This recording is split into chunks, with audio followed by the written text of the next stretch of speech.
Coach, Denny usually plays with some intensity, but he had a little bit more tonight. What do you think kind of went into that?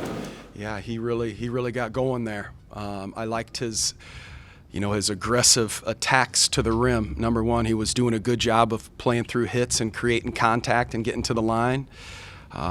Big of him coming off the bench. I think what he end up with like 27. But just, huge minutes from him, and I thought our bench was good. We can get into Scoot's game winner when you're ready, but I thought a lot of guys off the bench did a nice job, and it was everybody. It was the first five. It was the next guy that came in. I thought guys came in and out of the game ready to play, and we scrapped and fought. Can you explain your thought process to ride with Denny and Scoot in crunch time? Yeah, I just thought that lineup really had it going, and I rode them, the whole last part of the game. I thought that lineup was playing with a tremendous amount of energy. I thought they were extremely confident, and it was just one of those things that was the group that was kind of rolling. So I decided to stay with it as long as I could. Well, let's get into it then. What you like the look that Scoot got? What do you think of that play? Yeah, he had such a great game, a double-double, and I thought that even in the first half, I thought he was playing really well. To have, double-digit assists and just the floor game that he was playing. I liked his confidence. I liked it. Even the play before he tried to attack, we didn't quite get the rebound down there, but I liked it, and I liked the shot. I decided not to call a timeout and let it play on, and the crowd was really behind us. It was a fun game for the guys. It really was.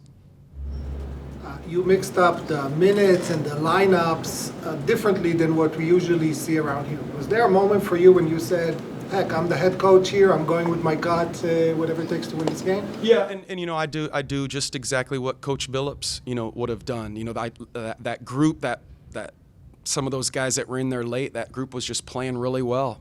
So I decided to run that group longer. Instead of breaking that rhythm. And I thought it was a big, there was guys on the bench who were really supportive, and when I called their name to go back into the game, they produced. I thought early in the game, when it maybe wasn't going our way, I don't know how much we got down, but we were getting a lot of passes tipped.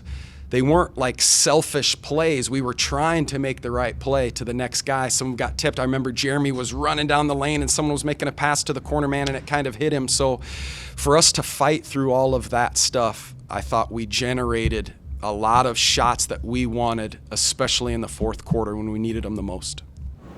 They come out in the third and they go 16-0 to start the half. Kind of, what are you thinking at that point? What are you telling the team? And obviously, you're exactly right. Like, you guys were able to rally and kind of get it back in the right direction. Just hang in there, because we were playing the right way. We really were. We didn't get a couple shots to fall there early. They got a couple run-outs in transition where they go bang, bang on threes, and that really gets up to that run that you're talking about.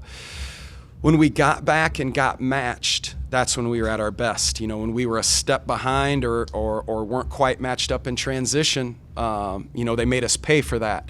But it wasn't due to a lack of effort on that. Sometimes we had a couple guys run into one man, and we were trying to point and talk, and I love the way that we played. I really do. On that point of getting, crossed up in transition, late in the fourth there, Scoot missed Juzang, and Denny lit him up pretty aggressively. And I'll say it as a bad thing, but Denny's the kind of guy that he feels comfortable enough to do that now. Do you like seeing the vocal leadership come out of him there? Yeah, and Scoot, the same thing. Like, there are guys on our team that's good. The communication like that is good, and it's healthy, and it's competitive. I think then the next time down, Denny banged a three right back, so that was a good makeup for that. No matter whose fault it was, I'd have to go back and watch it. But I remember the shot. It was a big one there on the left wing. And the crowd was great. They were both talking. They just happened to both be saying the exact same thing, and then no one ran to the ball. And it happens. But like I said, they were talking wasn't due to lack of effort.